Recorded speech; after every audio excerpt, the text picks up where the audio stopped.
All right, very good. I think we're live here at this end. I'm standing in only temporarily. Todd is the chair of this committee, but he's having a little difficulty getting on the right link to the site. So I'm going to step in momentarily and kick off the session. Welcome to the air taxi and aerial work session. The I'm going to start by introducing a couple of the presenters until Todd is able to access the committee meeting. And I'll start by introducing Patrick McElwain. He's the provincial aviation specialist for Alberta wildfire, and he's going to be speaking to the committee first. So welcome, Patrick, to the session, and we'll have you start off, and then if Todd's still not here, I'll introduce Bob Spracklin as well. So thank you for joining us. Oh, I think we have Todd here. Had some high-tech redneck difficulty. Sorry about that. No worries. All right, I'll pass it over to you. Okay, yeah, so sorry about that, and welcome everyone. So yeah, with the agenda, we have Patrick McElwain. He's the provincial aviation specialist of wildfire management branch with the Alberta Agriculture and Forestry. He's going to do kind of an overview of their 2021 season, and then if we have any questions for Patrick there, he'll answer them. And then we'll have Bob Spracklin. He's the aviation specialist coordinator with the Air Operations Division in Saskatchewan Public Safety Agency. And Bob's going to go through some of the pilot training that's available and courses on through the CIFC site. Then we'll talk about some COVID items with operators and how they're dealing with it. And then I'll open the floor to operators with any additional topics and discussions we want to have. So yeah, if I'll pass it over to Patrick. Okay, thanks, Todd. Afternoon, everyone. Thanks for having me. And stand by. I'm just going to share my screen. And I'm going to move my chat box over so I can see. Todd, do you want to give the thumbs up if everything looks good on your end? Yeah, we got you. Thanks. Okay, awesome. Thank you. Okay, yeah, thanks again for having us. Todd just reached out and asked if I could give just a quick update on what happened in Alberta for the 2021 fire season. Maybe discuss some challenges and what things are looking like going into 2022. Certainly, Alberta got off a lot easier than most other wildfire agencies, but I'm happy to share any of our learnings. And yeah, BC, Saskatchewan, Manitoba, and Ontario certainly were hard up against it this summer. Alberta got quite lucky, but anyways, I'll just go over the agenda real quick. So yeah, just some quick stats.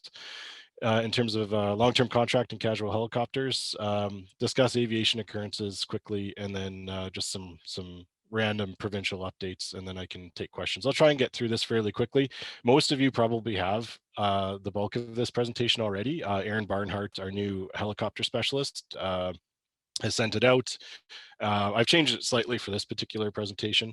And then those of you who would like to meet with Aaron, in his new position and to discuss any of this stuff further, you're more than welcome to do so.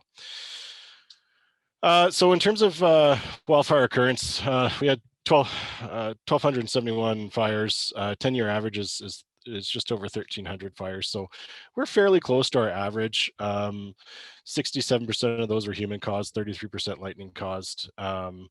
In our busy, really busy years, generally it's closer to 50-50 or even slightly more lightning caused. And then in our slower years, often our human caused numbers are higher than the lightning, obviously. Hectares burned, you'll see way down, 55,000 hectares compared to our average 10-year average 315,000.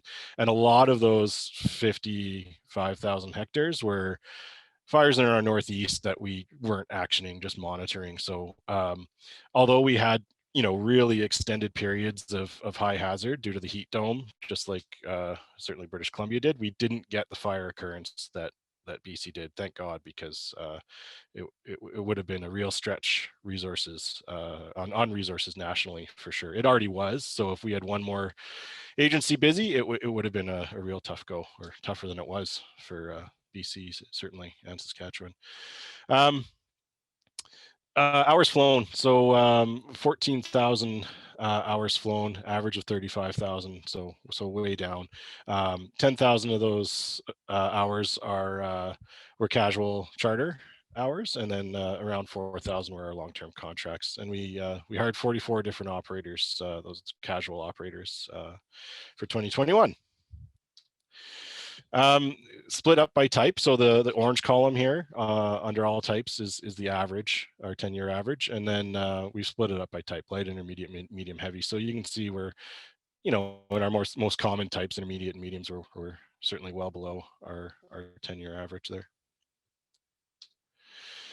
And then you may or may not know, we have kind of 10 administrative boundaries within our forest protection area, 10 forest areas, and we've just broken down the flight hours per forest area.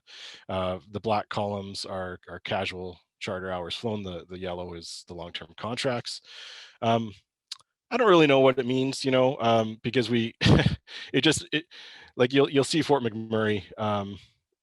Obviously, we had most of our long-term contract, or a lot of our long-term contract ships in Fort McMurray we had a couple multi-start events that ended up into two complexes, we call them, so multiple fires managed by one IMT. And we try to put the long-term aircraft where the hazard and the fires are, but it doesn't always work out that way due to pre-planned events and pre-suppression needs and all that good stuff. So I guess, yeah, it's good to review, at least for us, to make sure we're kind of putting the aircraft where we need to put them. Not sure why we're missing a whole lot of text here. That's really odd. But anyways, we had 39 aviation occurrences. I think this was a pie chart indicating the type of occurrences that were reported. The red, unfortunately, we did have one accident. And Corey already mentioned it in the safety committee meeting, so I don't have to go through the details of this. But this was the accident in which Heath Coleman passed away. So I think it was, from our perspective as a wildfire agency, there was,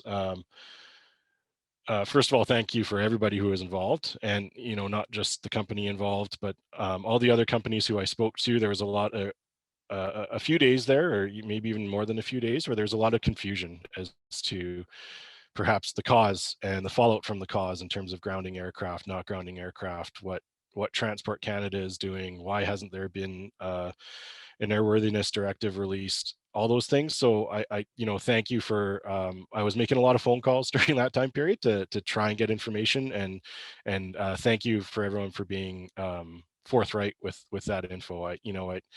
It can be a challenge for us as an agency sometimes, and not just Alberta, that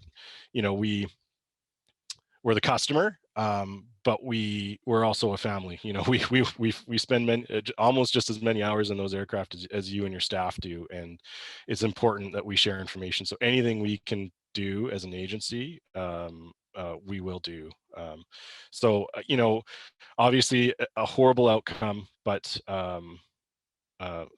thank you for everyone that was involved in supporting Alberta and the company, and most importantly Heath's family during that time.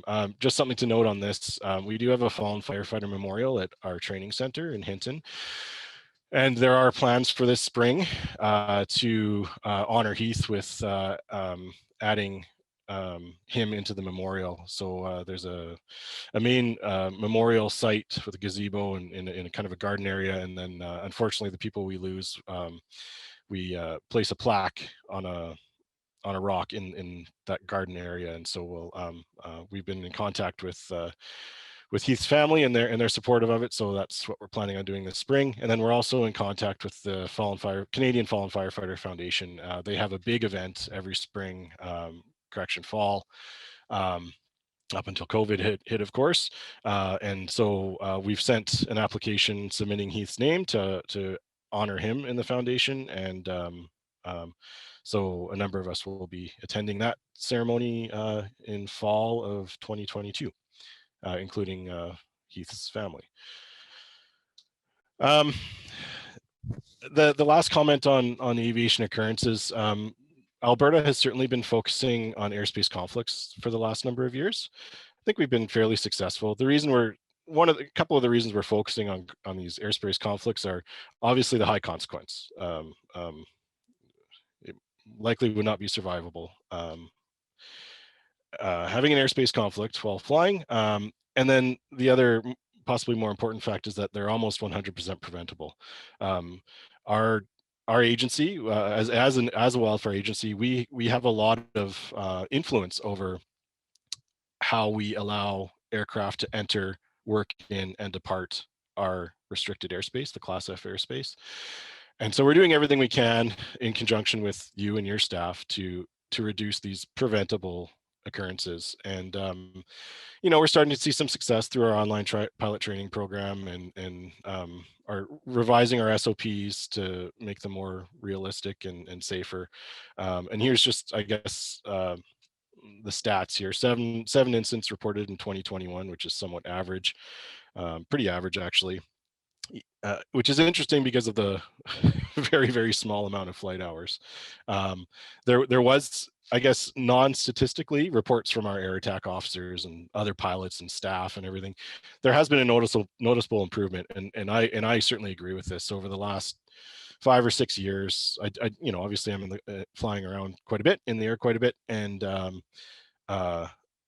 the level of professionalism by you and your staff is incredible. The increase in professionalism and which has greatly reduced the conflicts. So I think everyone deserves credit for that, for working with us and with each other. Obviously, there's a long way to go, but there's some successes there. Something we'll continue to be committed to doing is sending out monthly summaries of our aviation occurrences. We try to give a brief description of what happened, the date, and then corrective actions. There was a comment, was met with a helicopter company last week. They indicated it might be useful if we're able to share the type of aircraft involved with these occurrences, and as long as we're careful about registrations and companies and all that other good stuff. We'll consult with our safety consultants, but I don't see it as an issue. Any information we can provide to you, the industry, to again, what Corey was talking about, communication, we will do. So hopefully everyone is getting these and finds them useful, and we certainly find them useful internally, because quite often what happens in Fort McMurray, not always, the staff in Calgary don't always know about it. So it's internally, it works for us, so hopefully it works for the industry at large. And then I guess after this presentation, obviously, if there's any questions on anything that I've covered, feel free to go back to. COVID-19, yeah, we don't know what we're going to be faced with, just like you guys do in the spring when we get into our busy season, especially with the Transport Canada, the federal vaccine mandate. We have a COVID-19 response plan. We share it with industry, and we will update it as soon as we are able to update it with the most applicable information going into fire season. I can say that right now, permanent staff in Alberta and our seasonal wage staff, so our seasonal fire crews, we are either required to be fully vaccinated, so have the 2 shots, or submit a negative test every 72 hours. Now, I brought up the fact that due to the 82 airports and all that jazz that I'm sure you guys have talked about at length, that policy won't necessarily work for us, and it's going to be quite confusing for us, what staff on what crews can go into what airport, and is it 702, 703, etc. But I don't think there's any movement on that. And I guess to go further, there are no plans. I confirmed yesterday at this current time, there are no plans to require contractors such as yourselves to adhere to our vaccine requirements. I'm working on it. I know, like I've heard both responses from companies. You know, company A says, that's great, we don't want you to prescribe to us what we need to do for our staff. And then I've heard the other side of the coin where, you know, company B says, well, it would really help us if you would just let us know what you want and we'll make it happen. So not an easy thing, obviously, to manage, as you guys know. So somewhat wait and see for us. Just wanted to mention this again. It was a CIFC initiative a few years ago that I don't think got legs nationally, but Alberta, we're still trying to foster this. Pilot succession, obviously an issue for lots of companies. So we are willing to allow a pilot that doesn't meet our competencies to fly the aircraft. Some things need to happen first. A formal request to the provincial aircraft coordinator in Edmonton needs to happen and explain, what the goal is for the training. No government staff on board while the unqualified pilot is flying. That doesn't mean the unqualified pilot can't be on board while the government staff are on board, but they can't be piloting command while there is staff. But say they do a crew move and then they go and bucket. Well, once they're bucketing, once there's no government staff on board, the junior pilot can then take the controls over our wildfire incidents. Second pilot at no cost to the Alberta government. I think that's probably the main driver why there hasn't been much uptake on this initiative. I don't know, but we just, we don't have the means to pay for 2 pilots. And then it has to be, minimal disruption to operations. Obviously, if it's slowing things down, where we can't afford to slow down, then we'll maybe make a change. But so and more information on this initiative is in the pilot handbook. And again, if there's some simple change we can make where it'll improve the uptake or make people more interested in this, let me know. I guess I will say that we are limited budget wise though, so the no cost thing I don't think is an option to change, unfortunately. And then we are updating the Alberta Wildfire Pilot Orientation course. All pilots that work for us are required to take it annually. We're working on the revisions right now, and same as years previously, it's tracked all in WebAir. So yeah, we're updating it right now. With one of those updates is a name change, of course. We are no longer agriculture and forestry. We're now agriculture, forestry, and rural economic development. We recently received a new minister, and he is bringing part of his previous portfolio with him. So I don't know what it means. I don't think it'll mean much to us in wildfire management branch for now, anyways. But name change, anyways. I guess some other really quick updates for you guys. A lot of our executive are changing or retiring or moving on. So Bruce Mayer, longtime ADM, has retired. He's no longer with us. Our new minister, Nate Horner. Our relatively new deputy minister, Shannon Marchand. He's been with us for, I don't know, maybe 11 months. And then EDs of the Wildfire Management Branch, Nick Grimshaw, who comes from AEMA, ex-military colonel, I believe, was a long time with the military. He's now with us. And Bernie Schmidt, who is Forest Area Manager in Fort McMurray, is now the other executive director out of Edmonton. And then Morgan Kerr retired last year. So Trevor Lamob, he was the Forest Area Manager in Peace River, is now the Director of Wildfire Management Operations for the province. Another quick update for us. We're moving. We are currently downtown in the forestry building where we've been for years and years. We've been moving around the last couple of years due to a fire in that building. We finally are getting a new permanent home at another building south of the river. It's like a big government complex, J.G. O'Donoghue. So our ops room in the Alberta Wildfire Coordination Center is being rebuilt as we speak. Hopefully we can move in prior to May when we get busy, but I don't know the status of construction, but we are moving. If we're ever able to do in-person meetings, that's where you'll go instead of downtown. And just a quick note, respect in the workplace. not commonly an issue with you or your staff. I think you guys provide some really professional pilots and engineers. But the main thing I want to point out is, with COVID and accidents and people are going through a lot. Even though your contractors, shouldn't say that. That was a that didn't sound right. I didn't. You are contractors. You're valuable staff to our agency and every other agency, and your staff are able to access the same assistance that our staff, permanent staff, are able to. So the employee and family assistance program and things like that. So if you have any more questions on things that you or your staff can access if they need it, especially while they're working for us during the summer, you feel free to contact myself. I'm gonna stop sharing, and Todd, that's it for me, unless there's questions on anything. All right, well, thanks, Patrick. Does anybody have any questions for Patrick? Just unmute and go ahead and ask your question.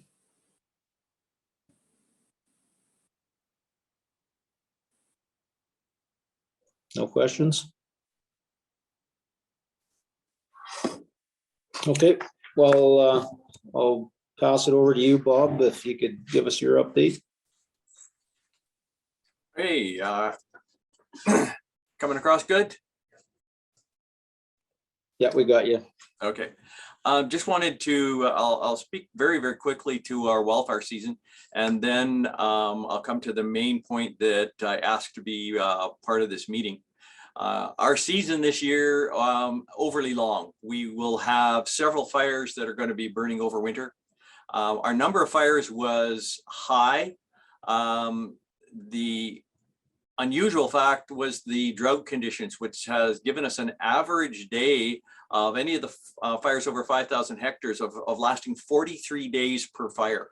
So the drought conditions, these things dragged on and on and on, which resulted in 90% of our expenditures being on sustained action. One of the things that's been different this year than previous years is we've generally speaking, our operators have had pretty good serviceability, but this year was probably the worst in 20 years for being able to maintain aircraft. A combination of probably supply chain issues and availability of engineers, and as well, a number of times the aircraft would be parked while pilots had to go and take time off. So we did see that lack of depth in the pilot pool. The incident-wise, one of the things that was unusual about this year compared to others is we had more drones roaming around, and 3 events were actually reported to Transport Canada. I know one is definitely going to become an enforceable item. It was a professional videographer who actually went over one of the fires and then posted the video online. Not the way to get yourself noticed. The expenditures, we've made a significant contribution to the helicopter industry this year. We've set an all-time record for expenditures and in the helicopter side of things, although not the highest number of hours. So we've seen an average increase in rates and the fact that we're managing. When we did have things, there's a lot of bucketing, way more than we would have expected normally because of those dry conditions. The point that I wanted to make, and I'll kind of end with this, I'm the co-chair this year for the CIFC Aviation Working Group, and they've had an action item that started 2 years ago, which was to do something about the online training that was available related to the helicopter wildfire pilot competencies. The previous training was in an architecture that was not compatible with most of the browsers. That has now been changed. So that whole system has been updated and upgraded so that it's going to be accessible to just about everybody. You will get information from your individual agencies about how to find that. You will now have to create an individual login because that training will be tracked. So we will know who has gone through it. That's the 3 subject areas, which is a basic introduction to the incident command system, a couple of short presentations on wildfire behavior, and then strategy and tactics for the pilot on wildfires is the third one. And so you'll see information coming out about that. It's hosted by a third party that looks after all of the learning modules for CIFSI. So they're in the final points of configuring that. All the presentations are done and upgraded. So you'll see that showing up, information on that showing up in the new year. That's about it for what I've got, unless anybody's got any questions. So Bob, that training, is that in addition to each province's training? Like, is this something that each provincial agency is going to require and track? You'll have to, that will be on an agency by agency basis. This was the CIFSI component of that wildfire pilot competencies agreement that was put together between HAC and CIFSI. And CIFSI had taken on the responsibility of basically doing the academic side, the online training side, and it's been increasingly difficult to access, and that's all been solved. So this is there isn't anything agency specific in this. So this is the basic national approach to things. So it does not deal with anything peculiar to, say, Alberta or Saskatchewan. That would come in addition to this. I know some agencies have made this a requirement, as have we, but you're going to get that information directly from each agency. Okay, so kind of the general knowledge portion of it. Exactly. Any other questions for Bob from anyone? Hey, Bob, I have one just because I found it interesting. I'd heard that some aircraft were parked with no one to fly them, but this is the first time I've heard from a witness. Where do you see us 2 years from now, say, if next December we actually do start following the new flight duty times? It's going to, well, in my opinion, it's going to basically have the equivalency of half the pilots all resigning or something, in terms of who's going to be available on a day-to-day basis. Like, is anybody preparing for that outside the operators themselves? Or like, is Saskatchewan Forestry preparing for when pilots are going to be able to work a fraction of what they're able to do now? It's a scary concept, and as a user of the service, it's going to be difficult. I think we're struggling with trying to figure out what we can actually do about that. Other than assist the voices of HAC to raise this up to the level of transport.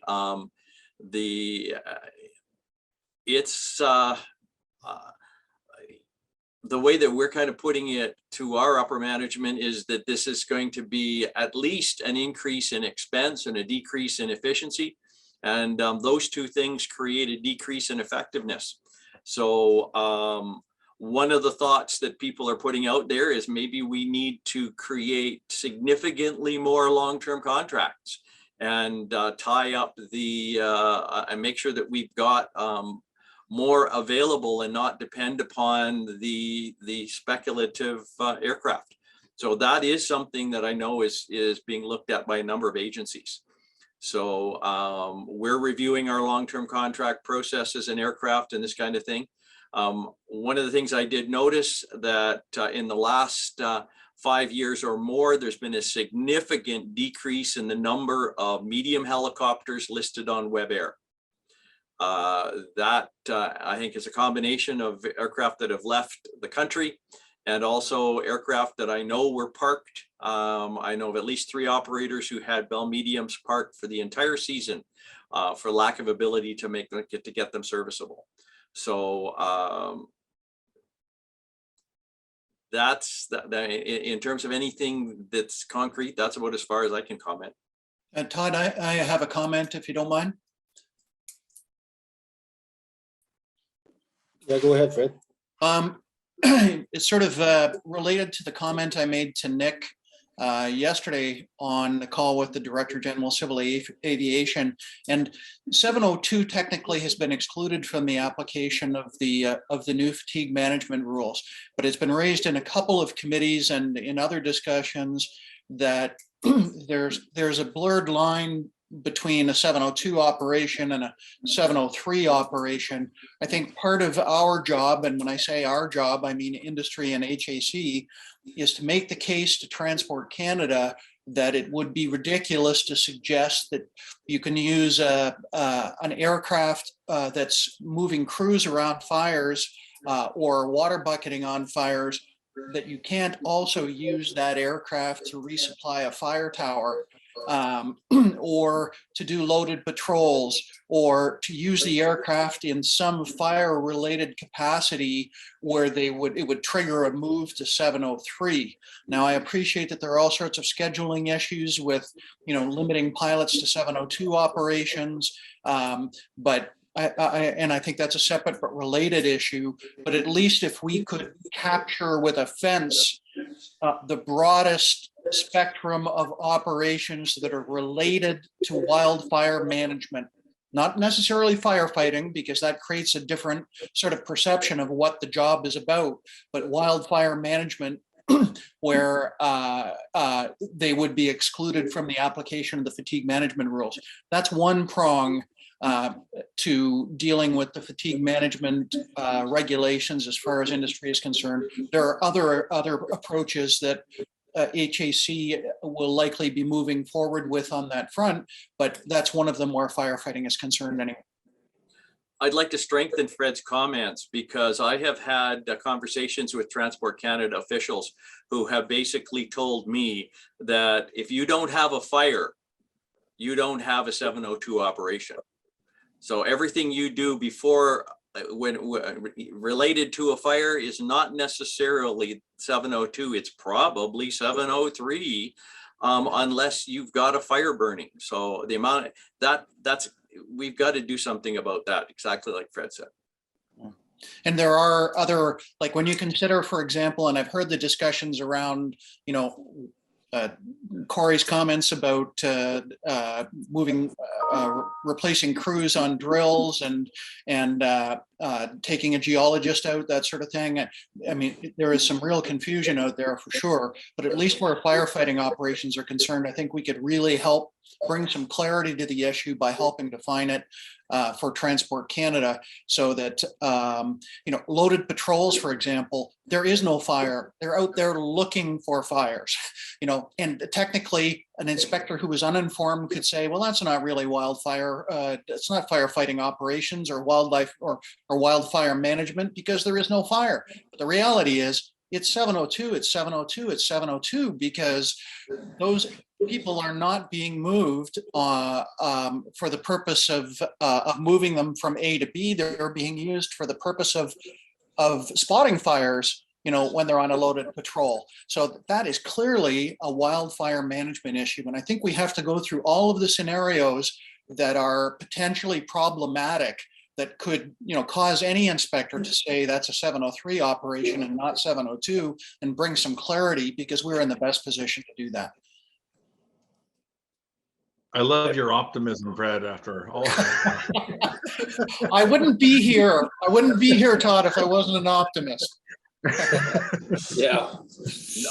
No, there's just the managing of pilots, when you're on the short-term hire, you go off of fire, any kind of wildfire operations, and then back to the base, and they do a 703 flight, and then next day, you're back to 702 operations, whatever. It's just you almost have to separate your crews, and then again, we run into the shortage of, the pilot shortage, and COVID's given us a temporary relief on that, if anything, and it's going to be worse. There's a lot of people left the industry, whether they're retired or change careers, whatever the case. So there's a lot that's going to come into play in the next couple of years. It's going to equal a lot less availability of pilots and aircraft. It's all part of the same submission, Todd. Because I really, really don't think that, people who are in a position to make a decision on these issues, and I include Nick, really appreciate just how frequently the change from 702 to 703 occurs in our business. Can occur multiple times in the same day. And to think that you're going to dedicate someone to 702 operations and they're never going to do 703 is crazy talk, in our business. So we've got to, I think part of the challenge going forward, it would seem to me at least, would be to help Transport Canada, the people who are in a position higher up to make a decision on this subject, is to help make it clear to them just how completely unworkable that is. Time will tell how open-minded they will be to it. So that's really all we can say at this stage. Yeah. Just a quick comment on something that Todd mentioned. We saw this year a larger number than ever before of pilots coming, let's say, out of the woodwork, who were in semi-retirement or whatever. That I know of one example where the person said, "Well, I'll come back and I'll come out and help you for a couple of weeks and do some holiday relief," and that 2 weeks turned into 2 to 3 months, and the word at the end of that was that fellow is not going to come back next year. This couple of weeks and trying to be helpful was just not what he had been looking for. So I think there's a few places, some people that did some stopgap work because of the extreme season that are not going to do that again. Yeah. Leanne Ingham there with BC Forestry, she had a comment about, she said our region has provided us with different response to that interpretation, I believe, when we're talking about the 702, 703. Leanne, are you on here, and would you like to comment? Yeah, good morning, good afternoon, everyone. Just Bob was mentioning that I believe Saskatchewan's region has provided them a comment that if it's not fire, it's 703. We've heard differently, and I think that's fairly common. The regions offer different interpretation, which complicates things as well. But we've heard interpretation that everything to do with wildfire can be 702, which we sort of don't agree with, but they are the regulator. So, I agree with the comments that have been made. It bounces back and forth between 702 and 703. And we've certainly shared our concerns about trying to track if in the future fatigue on 703 and not 702 when it's, one leg is one type and one's another. So we've shared that feedback all the way up to senior staff who have since moved on in transport. But just saying, I think it's fairly well understood that the regions tend to differ in how they interpret things.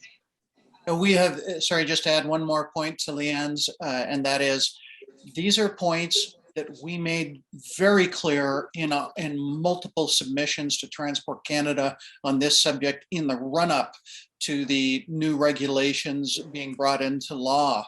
On the subject of being an optimist, there were so many issues, and thrown into that were airline issues and commuter issues and all sorts of issues. It was a hugely complicated subject matter when you threw everybody into the same room and asked them to come up with rules that worked for everybody. So in fairness to transport, we're on the eve of the implementation for the new rules in December of next year. So it's almost a year away now.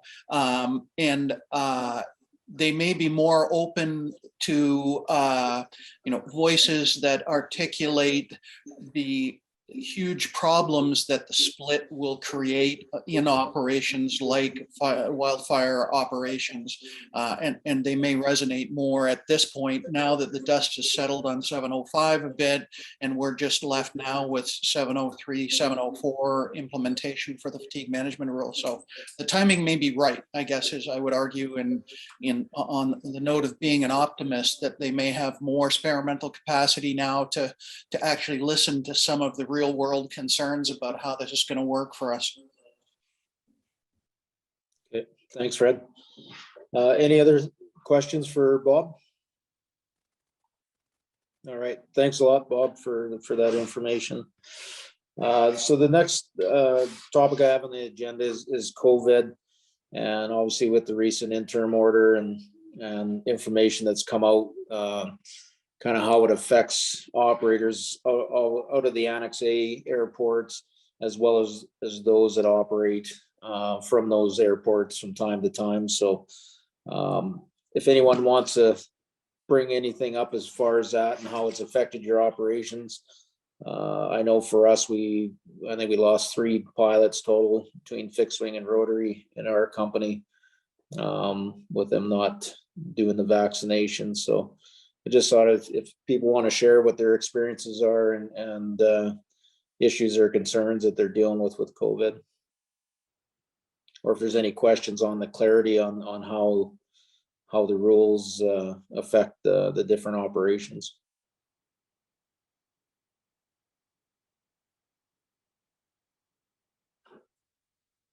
Nothing? Okay. So at the end here, basically here's an opportunity for everyone to bring up any topics or discussions they have that they feel would be a good place to put this, a good platform for it.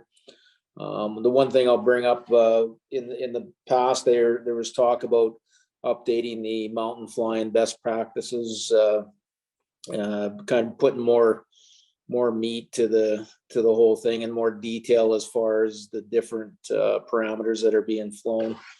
And I tried to get that going. I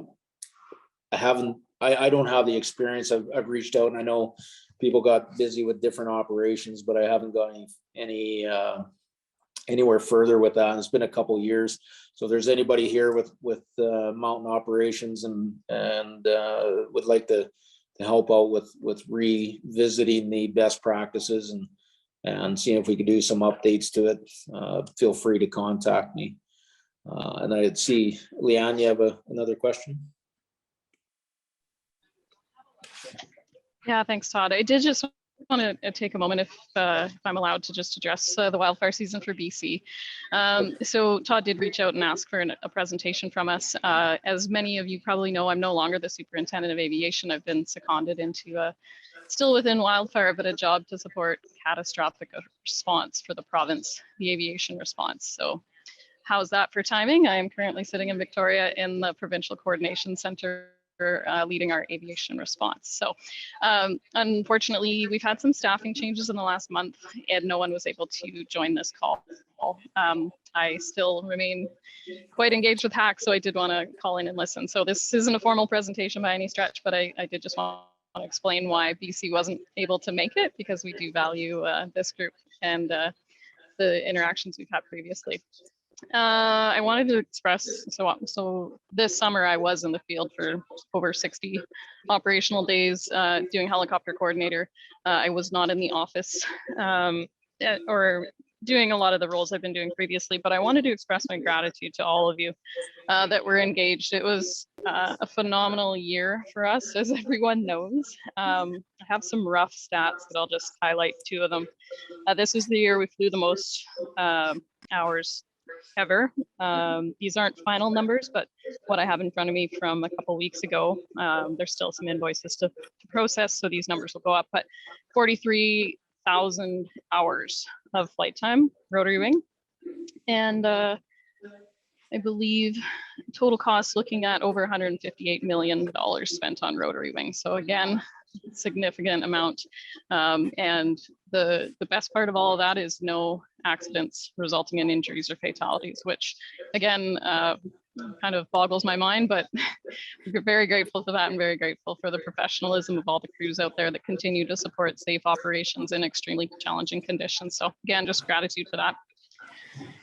Just touching on what Patrick mentioned, so BC does have a COVID policy for our employees. All employees for the provincial government must be double vaccinated as of yesterday. And going forward, I believe all of our fire crew members and contractors will be required to have the same. I don't believe we're extending that to aircraft. I believe federal regulation covers that, but So you're aware in the future, if you're picking up staff for wildfire, there should be an assumption there that they are fully vaccinated. And that's about it. I guess just the last thing I would say is, so we are dealing with a significant emergency event in British Columbia, and what has been described as a parade of atmospheric rivers are continuing to hit the province. So I know people have been reaching out for support. We do have quite a few, we have enough aircraft essentially. Most agencies are actioning their needs through their own aircraft, and then EMBC, who I'm working on behalf of, is only requiring minimal flights. But if you are trying to offer support, just reach out to your fire centers through your normal means. And that's about it, Todd. Sorry for taking up a bit of time there, but I appreciate it. No worries. Appreciate it. Thanks, Leanne. Todd, I had one more comment, if you could, on the vaccination mandate, if you don't mind. Yep. For those of you that weren't on yesterday's call with Nick Robinson, had a completely unexpected comment from him in sort of an offhanded way as it relates to the applicability of the vaccination mandate. And I think we can all agree that the rollout for the vaccination mandate has been nothing short of bizarre. Higher ups inside Transport Canada obviously said this has got to happen by this date. And, people like Nick and Wendy Nixon and a number of others inside Transport Canada and Tower C have been basically tasked with making it happen. Do whatever you have to, but make it happen. And that has meant some hugely short-circuited consultation, to the point where I would argue consultation hasn't really happened at all. It's like passing someone an encyclopedia and saying, here's a postage stamp, would you put your comments on the back of it? You have 30 minutes. It just can't be done the way it's being done, and it only pays lip service to consultation. And one of the issues that's come up that you should be aware of going forward is that they intend to review how the trigger mechanism or the applicability works for the vaccine mandate. And I would argue it's hugely complicated enough, given the annex or the prescribed airports where you've got to have a double vaccine to leave from that airport. I mean, it's really a wonky trigger mechanism or applicability mechanism for a vaccine mandate. And they've said, we're going to revisit that because we appreciate it's sort of lurching along under very awkward circumstances. And instead, we're going to be examining the potential for making it applicable across, 702 or 703 or 704, something that all of us are more comfortable with, at least in terms of where the requirement would be in place and where you would be outside the applicability. They never consulted on doing it by airport types. I think that was an idea they came up with internally, but they have said, we're prepared to revisit it because, in fairness to Nick, he didn't use these words, but my interpretation was, this is really a strange way to make a vaccine mandate applicable, to do it by the airport that you depart from. So they indicated some willingness to re-examine that. And this also relates to our HR problems, because some people are getting out of the industry. Some people are, desperately trying to stay in, and operators are going to struggle with where they can put them to work if they can't regularly go into some of these airports. And anyway, so it's created some huge problems. This is just one dimension of it, but at least are starting to listen as to just how difficult, awkward, and sometimes impossible it is to apply. Yes. Thanks, Fred. Just reading a question. Why are we asking TC to mandate further than they have? It's from Sheena L. Sorry, I think that might be directed at me. We have not asked them to apply the vaccine mandate more broadly. You may recall in an initial bulletin that I distributed from HAC, my initial thought was, wow, excluding 702 operations is going to create some huge issues. I mean, when you consider how you only use flight crews on 702 operations and how you get them to the job site when you've got to fly them by commercial carrier and they don't have a vaccine. And anyway, it just created some huge problems. So in the narrative that accompanied my initial bulletin on the subject, I said, well, here's what we're thinking is about, asking for it to be universally applicable. And I got some feedback. The phone lines heated up because I got calls from pilots and operators who said, well, it is going to be somewhat difficult to apply, but at least it does leave some flexibility for us in a constrained environment for human resources and experienced pilots that we're already experiencing challenges with. So HAC never did go back to transport asking them to make it universally applicable. We have only gone back to them to provide comments that were somewhat less contentious. So just to be clear on that subject for Sheena and others who may think that we went forward with that position. I know for me, it meant that we didn't lose a fourth pilot by the 702 exclusion where they're strictly on 702 operations and that. So if they would have included it, there would have been another pilot lost. Right. But yeah, I mean, go ahead, Sylvain. Yeah, no, I appreciate that, Todd. And I was just kind of curious. I know you mentioned that you've lost a couple of pilots. It's been the same with us. We've lost some crews, both on the maintenance side and on the pilot side. So, I've been talking to different operators, and we hear anywhere from 5% to upwards of 15% of staffing, combined pilots and AMEs, and especially in a bit of a crunch that we already have. So I'm just wondering if you heard any more from operators, if this has been, obviously we're heading into the slower season, but it certainly will have an impact for next summer. I'm just curious if anybody else or yourself have heard of such impact with, is it widespread that we've lost a number of pilots to aviation, like they're moving out of aviation? Or yeah, like that's kind of why I put this as a topic today for operators and people here to kind of speak up and say how it's affected them and the issues and concerns they're having due to COVID. But I think it's more, what I've heard talking to people, it's more common than you think that people are not getting vaccinated and therefore, their operators are losing crews due to that, whether it be AMEs or pilots. So,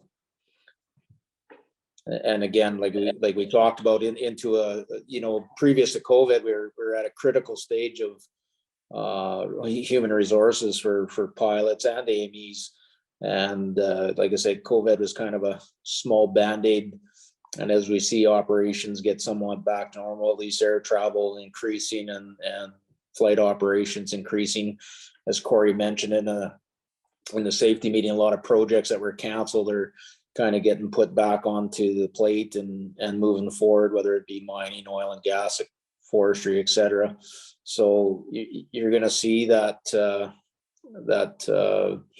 critical shortage become, I think, a bigger problem than what we saw previous to COVID. Go ahead, Jacob, if you want to speak to everyone here.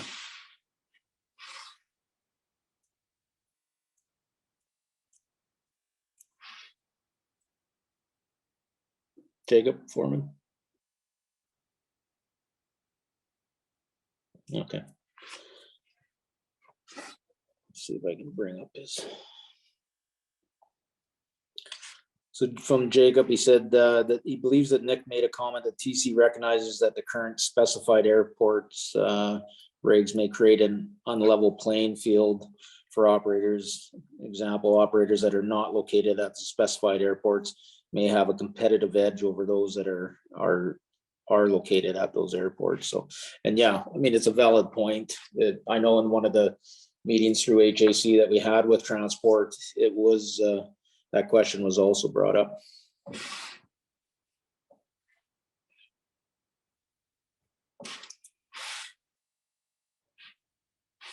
Anyone have any other questions regarding COVID? I just want to add that in addition to the federal mandate, a number of our customers are also requesting that the crews are vaccinated, and they don't give us any leeway whether it's 702, 703. So it seems to be, on multiple fronts. So. Yeah, we're seeing it with some of our oil and gas clients. There's one for sure. December 1st is their deadline for any employees and contractors, subcontractors coming on site.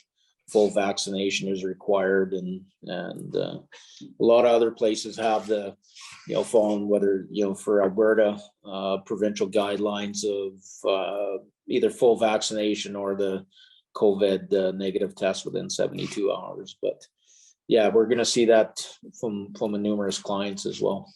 Yeah, and let me just add, that's another constraint that I didn't mention, but others have brought up as well, is between the requirement to travel to the job site and scheduling problems for the operator about how you limit people to 702 operations and stay outside the 81 airports or whatever it is also the customer constraints about, they're imposing a vaccine requirement as well, even if it is a 702 operation. So that's a problem for sure. Separate but related issue, I've had a question posed by a member to me directly,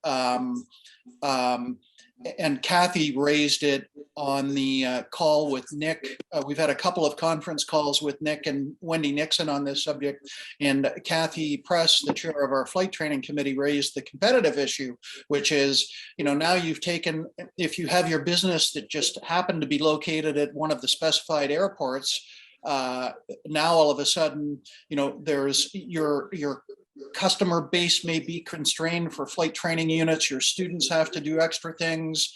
But if you're located off an airport altogether, or at an airport that's not on the list of specified airports, you're somewhat unconstrained by the vaccine requirement and all its constraints. It definitely has competitive implications as well, and unlevels the playing field between operators who one is located on a specified airport and one is in the middle of nowhere, maybe doing the same business. So, yeah. And Nick seemed sort of open to that. As sort of my impression was he was saying, well, maybe that's just another reason to look at it on a subpart basis, 703 versus 704 versus 702, or maybe even on the basis of helicopter operations, and what parts, what segments of the industry are excluded. But clearly this specified airport mechanism for triggering the applicability is really a sort of Bride of Frankenstein method for triggering the requirement for the vaccine. So, yeah. Well, I think we're at the end of our time, so I'd like to thank everyone that joined today, and thanks for our speakers from Alberta, Saskatchewan, and BC forestry agencies. And we'll see you in the next meeting next year. And if anybody has any topics they want worked on through the next year, feel free to email me at any time. It's pretty simple, Todd at synergyaviation.ca. Thank you, everyone.